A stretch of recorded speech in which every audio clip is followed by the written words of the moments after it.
안녕하세요. 이지선의 이지고잉 멘터뷰. 오늘은 미국에서 미랄선교단의 단장님이셨던 이영선 사장님 모시고 이야기 나누겠습니다. 예. 네, 안녕하세요. 목사님 반갑습니다. 8년 만에 봤어요. 한국 가더니 소식만 전하고 한 번도 안 보여주더니. 유튜버가 돼요, 목사님을 지금. 저는 벌써 9년째 미주 복음방송의 사장님을 하고 계시고, 그 전에 제가 목사님을 만났던 2003년에는 목사님께서 이미 이제 남가주 미랄 선교단의 단장님으로 제가 처음 미국에 간증하러 왔을 때 무슨 선물도 주셨고 사진 찍었던 기억이 지금도 너무너무 생생하고요. 목사님 아드님과 제가 동갑인 네. 제가 목사님을 기억한 것은 늘 저를 거의 매니저처럼 미주 지역의 매니저처럼 저를 좋은 곳에 초대해 주셨고 대접받고 환영받게 다 해주셔서 제가 참 감사하게 공부도 할 수 있었고, 제가 또 박사 논문을 미랄 선교단 봉사하는 청소년들 대상으로 썼기 때문에 제 인생의 목사님을 빼고 이야기할 수 없는 분을 오늘 모시고 목사님과 좀 개인적인 얘기 나누고 싶었습니다. 제가 찾아보면서 워낙 이력이 화려하셔서 보니까 그 사이에 남가주 연세 목회자회 회장도 하셨고 세계 한인 기독 언론협회 회장 추대도 되셨고 지금은 언론인이라는 타이틀이 생겼고 그전에는 목사님이 되셨고 그거보다 훨씬 전에 한화그룹의 직원으로 총망받는 사원으로 또 한 아이의 아버지로 그렇게 사셨습니다. 시간이 흐르다 보면 또 그런 과정들을 다 거치는 거죠. 네. 크게 의미가 있는 거라고 생각은 하지 않고 네. 인터뷰를 하자 그래서 네. 조금 이거 어떻게 해야 되나 이렇게 생각했는데 그 타이틀이 이지고잉이더라고요. 네, 맞습니다. 그래서 이지고잉이라면 좀 얘기가 되겠다. 네. 나는 심각한 간증을 잘 못하는 사람이에요. 왜냐면 심각해 본 적이 없어가지고 모아놓고 보니까 굉장히 극적인 포인트가 많은 것 같이 보이지만 전혀 그렇지 않아요. 그래서 오늘 저의 멘토로서 예, 그래서 이 약간 딱 맞는 우리 분을 집사람이 모신 것 같아요. 만든 네. 당신은 그냥 별 그렇게 크게 시리어스하지 않은 것 같은데 어떻게 보면 이제 흐름 속에서 그런 게 보인다는 굉장히 것도 극적이죠, 그것도 사실은. 하나님 은혜다. 네. 미국에 오셨어요, 그렇죠? 네. 연세대학교 정치외교학과를 졸업하시고 한화그룹이 그럼 첫 번째 직장이셨던 거예요? 예, 졸업하고 바로 한화그룹으로 한화그룹에 들어가셨고 입사해서 81년 4월에 뉴욕지사로 부임했어요. 네. 근데 저는 좀 경험이 좀 특별했던 게 네. 입사를 하면 어떤 파트에 소속이 되는데 처음부터도 신회사 설립 업무를 맡았어요. 그래서 우리 책임자하고 나하고 두 명이 딱 시작한 거예요. 그게 회사 법인 등록도 내가 내고 공장 건설하는 것도 쫓아다니고 기자재 수입해서 도입하는 것도 다 하고 뭐 그런 과정을 거치면서 그게 귀한 경험이 됐던 게 처음부터 끝까지를 다 해봤잖아요. 아마 일반적으로 직장생활을 해도 그걸 다 경험하기는 쉽지 않은데 네. 그 한 1년 사이에 처음부터 끝까지를 다 한 거예요. 새롭게 시작하는 거에 대해서는 상당히 익숙해요. 그러다가 목사님 사고가 있었어요, 그렇죠? 4월 달에 주재원으로 나와서 9월 달에 사고가 났어요. 교통사고가 크게 났는데 가슴 밑에는 이제 마비가 됐죠. 병원 생활은 얼마나 하셨을까요, 목사님? 병원 생활은 6개월 반 한 것 같아요. 그때만 해도 퇴원하기가 힘들었어요. 의사가 퇴원할 수 있다고 해야 퇴원하는데 주치의한테 간청을 해갖고 집에 좀 가자, 이렇게. 일찍 퇴원을 해가지고 바로 회사로 복귀해가지고 바로요? 예, 바로 혼자 와 있으면서 사고가 났기 때문에 사고가 이제 생각보다 컸으니까 집사람이 그때 이제 뭐 상원의원한테 부탁해서 뭐 대사관으로 레터 보내고 뭐 이렇게 해가지고 집사람이 비자 받아갖고 들어왔어요. 그때만 해도 이제 동료애가 있어가지고 직원들이 뭐든지 다 해줄 수 있는 것들을 그래서 뭐 출퇴근하는 것도 직원들이 다 도와주고 네. 본인들이 집에 와서 딱 픽업해서 하고 병원에서 얘기하는 재활은 하나도 못했고 그 친구의 도움으로 실생활에 적응하는 재활은 한 거죠. 그럼 목사님 퇴원하고 바로 업무를 시작하신 거네요? 일은 밀려오고 사람은 부족하고 하니까 빨리 복귀를 원하기도 했고 본인도 복귀하는 거를 원했고 그렇게 된 거죠. 어떤 업무를 하다가 장애가 생기고 나면은 사실 원래 직장으로 돌아오는 게 쉬운 일이 아니잖아요. 재활에서 말하는 가장 완벽한 재활이라고 생각하는데 그게 가능했었던 그런 기억이 있어요. 네. 제가 한때는 사실상 회사를 그만두고 공부를 하려고 그랬어요. 소셜워크를. 사실 내가 그래서 선배, 이수정 완전 교수가 선배님 될 하는 소셜워크를 내가 하고 싶어가지고 네. 사실 일찍 준비를 했었거든. 지사 생활도 오래되고 그때가 아마 부장 됐을 때인데 한국에 복귀했으면 좋겠다고 청원을 해도 장애 가지고 어떻게 들어오냐 그냥 있어라 거기도 붙박이 직원이 필요하니까 규모도 커졌으니까 결단하고 뭔가 새로운 시작을 해야 되겠다. 그래서 그때 생각한 게 소셜워크. 콜롬비아하고 유펜에서는 연락이 오더라고요. 네. 그래서 가겠다고 청원을 했는데 네. 그게 이제 마지막에 제동이 걸렸어요.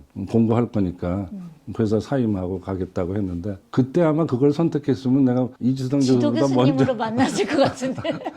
소셜워크를 준비하고 네. 한국에 가 있을지 모르는데 우리 집사람이 아마 제일 불안해했던 것 같은데 주재원으로 일하던 사람이 그만두고도 이제 학생이 공부하겠다고 되면, 학생이 되겠다고 하니까 회사에서 계속 있는 게 좋겠다 못 나겠다. 해가지고 그렇게 해서 이제 그게 또 한 방향을 바꿔놓은 거죠. 근데 그 어플리케이션 넣을 때 자기 히스토리하고 자기 네. 어떤 걸 쭉 넣게 돼 있잖아요. 네. 에세이 넣게 돼 있는데 그런 퀘션이 있었어요. 그러니까 제대로 된 재활이 뭐냐. YMCA 슬로건이 있어요. 재활이라는 걸 그렇게 정의를 했었다. 그러니까 우선 가정, 그다음에 자기의 의지, 그다음에 사회가 어떻게 그거를 받아들여 주느냐. 가정적인 거는 우리 집사람이 있었고 네. 그다음에 이제 본인 자신의 의지력이 있고 그다음에 사회 그때는 직장 생활을 했었으니까 직장에서 어떻게 그 사람 장애를 가진 사람을 수용해 주느냐 3개 요소가 합쳐지면은 결과가 나올 수 있다는 거죠. 그 3개 요소 중에서 하나가 부족해도 장애인의 어떤 재활 문제가 해결이 되질 않는데 내 경우는 어떤 그 3개 요소가 다 갖춰졌다.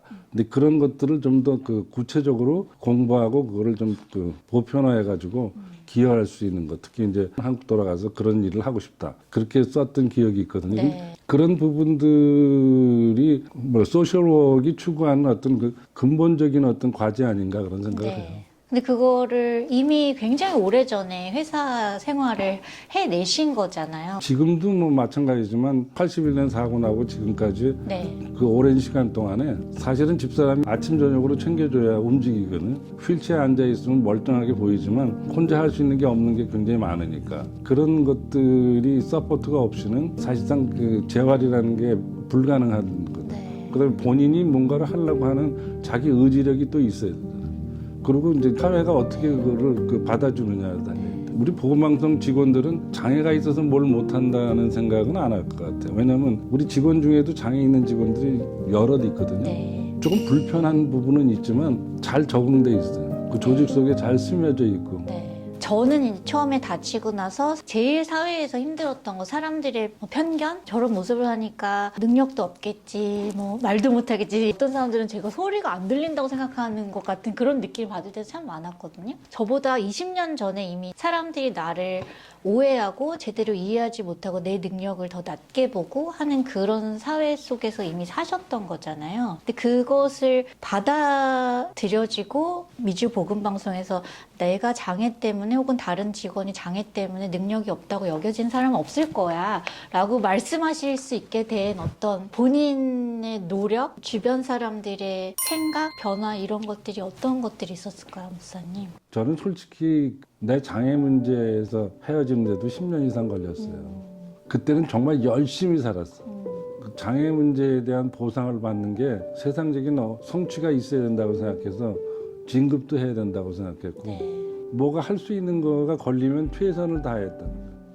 휠체어 타고 임원도 되고 올림픽 때 뭐 어쨌든 고문으로도 가고 그런 것들이 자신을 알잖아. 이게 진짜 순수한 의미에서 하나님과 함께하는 노력보다도 개인적인 노력의 부분이 더 훨씬 더 강했어. 그거로부터 자유로워진 거가 그게 신앙인 것 같아. 신앙 안에서 나의 위치를 잡고 편안해진 마음을 가지게 되는데 10년 걸렸어요. 제일 좋아하는 단어가 함께하는 거거든요. 그러니까 함께 한다는 거가 실적으로 부닥치지 않으면 그거에 대한 걸 느끼기가 좀 어려워요. 그러니까 아무리 책으로 보거나 설명으로 들어가지고 이해되는 게 아니고 실제적으로 함께 해봐야 하는 거거든요. 근데 함께 할 때 조금 그 도움이 필요한 게 함께 할 수 있도록 불편을 최소화할 수 있는 구조적으로 만들어줘야 된다는 거예요. 예를 들어서 휠체어를 타지 않으면 일을 못하는 사람을 위해서는 리프트나 엘리베이터가 있어야 되는 것처럼 네. 일 자체도 자기가 장애가 있어도 그것 때문에 문제점이 없는 포지션을 만들어주고 그걸 서로들 또 이해해주고 청각 문제가 있는 자매가 지금 어카운팅 쪽을 하고 있지만 어카운팅 일을 하는데 집중하는 데는 훨씬 더 유리해요. 근데 대화가 쉽지 않잖아요. 네. 그러니까 이제 같이 일하는 사람들한테 항상 어드바이스 하는 게 가능하면 카톡으로 해라. 어떤 일에 대한 확인, 결과의 확인도 문서로 해라. 결과를 확인할 수 있는 장치만 만들어주면은 큰 불편 없이 같이 일할 수 있는 거예요. 그러니까 만약 우리 그 직원이 어디 가서 일을 할 때 그런 거에 대해서 조금만 신경 써서 배려를 해주면은 그냥 편안하게 같이 공존할 수 있다는 거죠. 미랄선교단이 장애인과 비장애인이 함께 시간을 보내고 서로를 알아가고 친구가 그 버디 시스템을 가지고 있고 그 친구가 되는 과정에서 서로를 이해하게 되고 그러면서 편견이 없어지고 사랑하고 사랑받는 관계가 되는 것에 대해서 주선 교수가 논문 쓸 때 이제 사나이 캠프도 와보고 네. 그랬지만 예전에 미랄 내가 사역을 시작했을 때 처음 볼 때는 네. 미랄 사역은 지체장애인 가지고 시작을 했어요. 근데 지체장애인은 정신적인 장애나 이런 게 없는 네. 케이스죠. 그러니까 내가 미랄 사역을 LA 와서 하게 되면서 제일 먼저 봤던 거가 아, 이게 방향전환이 필요하구나. 그래서 만든 게 사랑의 교실이에요. 목사님 만드신 거예요? 사실상 그렇죠. 그렇게 해서 사랑의 교실이 시작되면서 그때 좀 세운 원칙이 뭐냐면 그때는 부모님 외에는 아무도 케어를 못하는 거예요. 그렇죠. 근데 그거를 하이스쿨 봉사자들하고 원투원 매치하는 개념을 도입해서 그렇게 해서 만든 게 사랑의 교실이거든. 그 학생들이 같이 생활을 하면서 장애인과 봉사자의 관계성이 생기고 부모님들 떠나서 캠프를 갈 수 있는 상황까지 가는 거예요. 네. 목사님.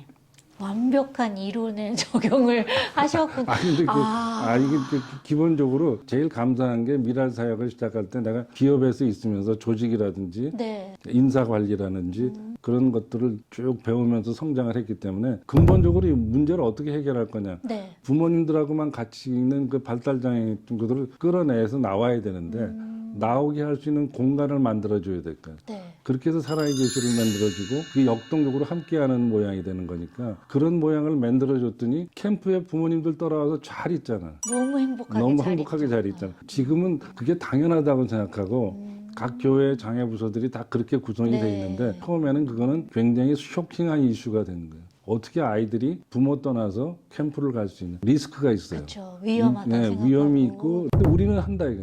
그 사람들의 어떤 생각을 조금만 바꾸면 이때까지 하면 그것 때문에 사고 난 적은 한 번도 없었으니까. 네. 남들은 못하는 그것을 가능하게 하셨던 목사님의 비결은 무엇일까요? 큰 조직에 있어도 일사불란하게 뭐가 될 것 같지만 그렇지 않은 요소가 참 많아요. 네.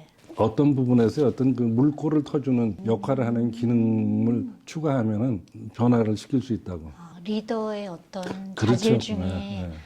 물꼬를 터주고 개척자 정신으로 나아갈 수 있게. 그러니까 사랑의 교실도 처음에는 네. 우리 이제 그 미랄 사무실에서 좀 오픈을 네. 했거든요. 그러니까 그렇게 해가지고는 한계가 정해지잖아요. 지금은 5곳 됐잖아요. 네. LA 지역. 근데 타 지역들도 마찬가지로 자꾸 늘어나는 거거든요. 그러니까 어떤 하나의 컨셉이 갖춰지면은 그걸 가지고 이렇게 그 확대할 수 있다는 거죠. 공감대의 폭이 자꾸 넓어지는 거죠. 협력하는 교회에서도 네. 장소도 내주시고 혼자 목욕하고 셀프케어 할 수 없는 그런 친구들 같이 2-3명의 발런티어가 붙어서 화장실 같이 가고 샤워도 같이 하고 먹고 게임하고 수영하고 하는 모습들을 보면서 진짜 이 사랑의 캠프라는 이름이 너무 잘 어울린다는 그 생각이 성경적 들었어요. 아니에요? 그게 실제적으로. 맞아요. 실제적으로 적용해 보는 거지. 그런 것을.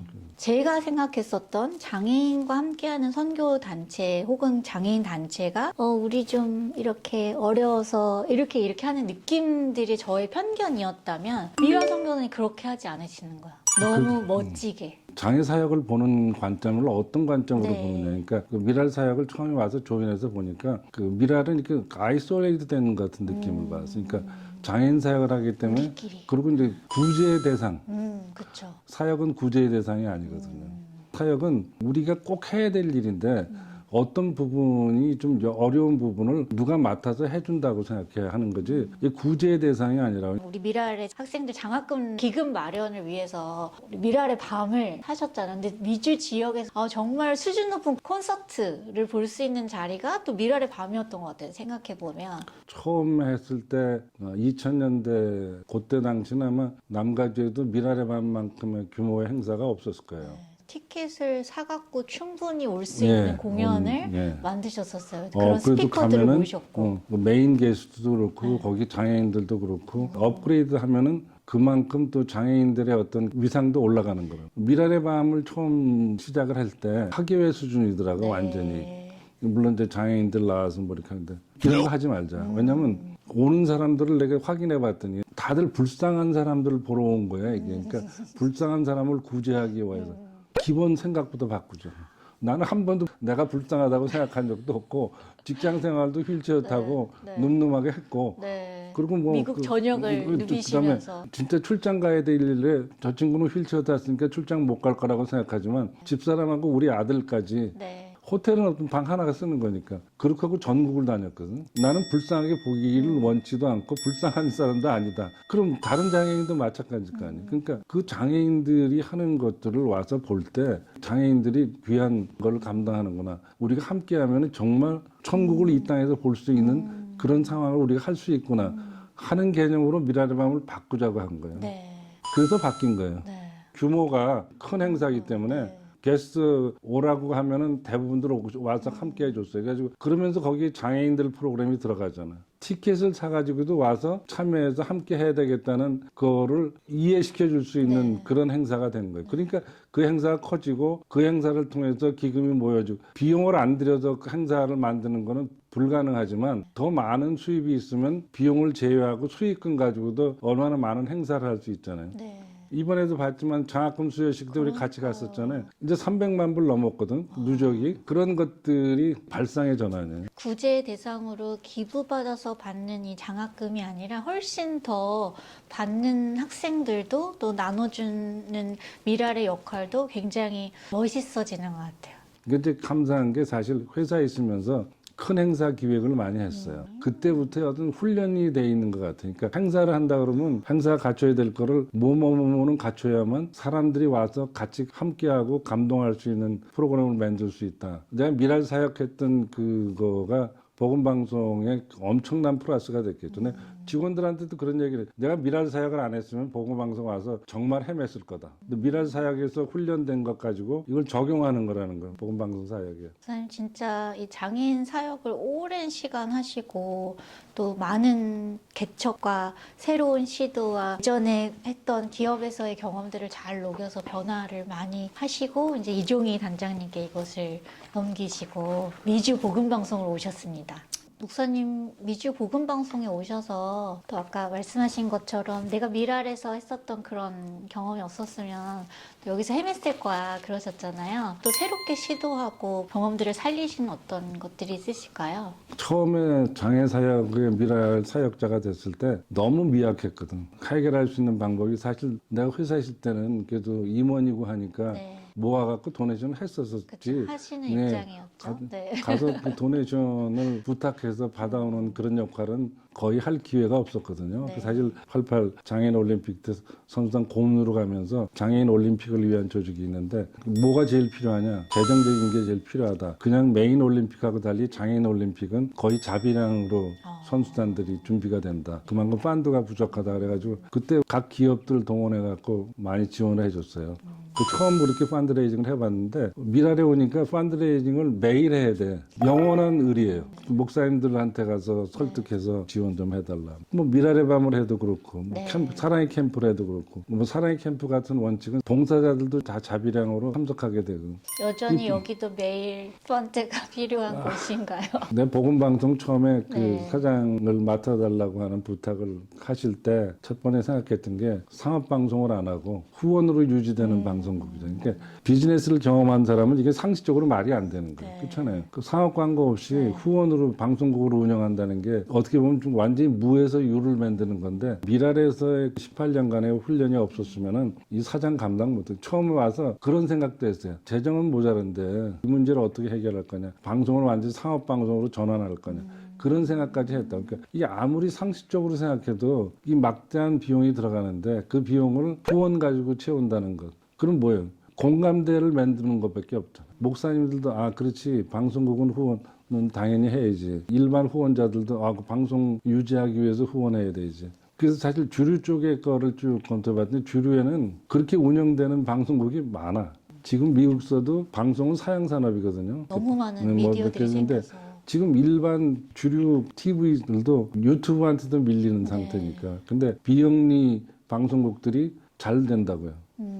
그 얘기는 뭐냐면 펀드 베이스가 돼 있잖아요. 네. 서포팅 베이스. 뭐가 차이냐? 그 사람들이 할 수 있는 툴을 가지고 있잖아. 그런 서포팅 베이스가 없으면은 복음 방송을 유지할 수 없는 거죠. 낮아지고 의뢰 상황에서 또 목사님으로 그렇게 사역하시다가 온 이 자리가 그 전에 또 기업에서 또 미랄에서 했었던 그런 경험들이 또 이 자리에서 꽃 피우고 있지 않을까? 장애 사역 자체를 안에 숨겨진 게 아니고 드러내놓고 네. 보여지고 함께 하는 분들이 평가할 수 있도록 해드리는 것. 그렇게 하면서 공감대가 생기게 하는 것. 그것이 최적화 모델이라고 생각했던 거예요. 그러니까 무슨 행사를 그렇게 많이 하냐. 뭐 그래서 행사를 하는 거고 정기적인 모임은 정기적인 모임대로 미라를 하면서 배웠던 것 중에 하나가 선교단체들이 대부분 교회하고 이렇게 좀 분리되어 있는 경우가 많아요. 많은 선교단체들이 활발하게 사역을 하면서 교회에서 일할 자원들을 데려갔거든. 갑자기 잘 섬기던 네. 형제자매가 어느 선교단에 조인하더니 교회 일은 완전히 뒷전이다. 그게 가장 결정적인 문제. 그러니까 그렇게 되니까 뭐냐면 교회에서 어느 선교단을 인정하지 않는 거예요. 제가 미랄 사역을 시작하면서 제일 먼저 주력했던 게 미랄은 교회하고 함께하는 사역이다. 미랄 사역자들은 물론이지만 미랄에 참여하는 사람들한테도 신앙적인 양육은 교회에서 받는 것이 미랄에서 하는 건 아니다. 미랄은 사랑의 실천장이니까 교회하고 미랄 일이 겹칠 때는 교회를 하는 게 우선이다. 교회로서. 그걸 철저하게 그 철학을 지키는 거예요. 그래서 교회로서는 미랄 사역은 교회와 함께 할 수 있는 일이구나. 그래서 사랑의 교실도 교회로 보내는 거예요. 하나님께서 허락하신 투자를 가지고 같이 쉐어할 수 있고 네. 더 좋은 일에 쓰이는 거. 그런 것들이 쭉 흘러가면서 인식 자체가 바뀌는 거예요. 복음 방송은 교회에다가 손 벌려서 후원 받아가지고 하는 거가 중심이 아니라 진짜 복음 방송은 교회를 섬기고 네. 교회를 세우는 일을 우리가 한다. 아, 그렇지. 복음 방송이 있음으로 돼서 플러스다. 교회만이 아니라 모든 기관이나 이런 데들이 인터뷰 시간을 많이 내드리는 이유가 자기들 사역을 소개하고 싶을 자격이 필요하잖아요. 네. 그래도 지금까지는 행사나 뭐 집회나 이런 것들을 복음 방송에서 와서 소개했을 때 가장 효과적으로 전달이 되더라. 이게 쌓이는 거예요. 주어진 상태에서 최선을 다하고 그 결과에 대한 거는 내가 결정한 결과가 아니니까 하나님께서 채워주시는 대로. 지혜로움의 바탕에 된 그 기본 원칙들을 잘 세우시고 그것들 잘 지켜나가신 게 또 지금의 이런 목사님의 모습이 아니실까 이런 생각을 또 좀 하면서 목사님 감사합니다. 감사합니다. 감사합니다. 우리야 뭐 가족 같으니까. 네. 고맙습니다, 목사님. 예.